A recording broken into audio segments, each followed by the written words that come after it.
Good evening. This is Ms. Poopee, the world's most determined reporter, reporting for Channel 666 Eyewitness News. Now, a lot of people, on Facebook have sometimes been wondering, and they love to talk about politics. And I'm sure there are many viewers out there who are wondering, I wonder what Ms. Divine's political views are. So, aside from that question, I wanted to bring up an interesting point. And that is the art of critical thinking. Say, for instance, you have two hairbrushes. One does something, and the other does something. One brushes your hair a certain way, the other brushes your hair another way. And say you as the person believe that this hairbrush is better than this hairbrush.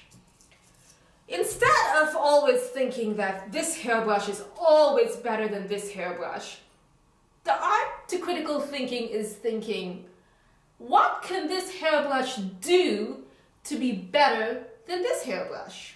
What if somebody were to say, this hairbrush is better because it actually catches each strand and can kind of curl it a little bit. How is this hairbrush going to counter that argument that this hairbrush puts forth? Now, there are some ways that you can counteract it, and this is what I always see. What? Bang, bang, bang, bang, bang. No, that's not the way to have a civilized discussion. Then again, maybe we're not in a civilized society. So the best way to think about this is if you believe a certain point, so you believe this hairbrush is better, you have to think about why it's better, and you have to kind of be like the devil's advocate. If I were this hairbrush, without actually beating it, what would be the advantage? And you're gonna have to think ahead, people. Don't get riled up by emotions. See? Because sometimes, you might think this hairbrush is better because you might have heard somewhere that this hairbrush gets up by itself in the night and steals everyone's hair. And then you're like, oh my God, this is a thief. This is a crazy, crazy hairbrush. It's going all over the world and it's stealing people's hair.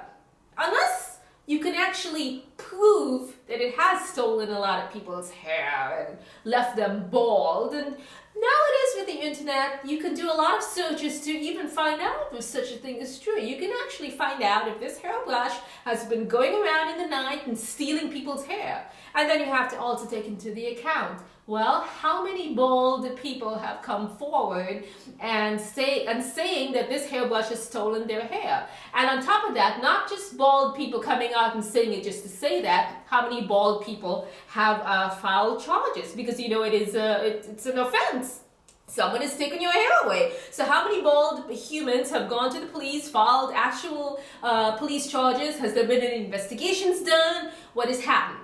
Not just hearsay. Just because somebody said, oh, this hairbrush took all my hair away. Oh, they took it all away. And, oh, it's bad. No, people. This is not the olden times when you're accused of being a witch and because your nose is a little different and you go and you get hung.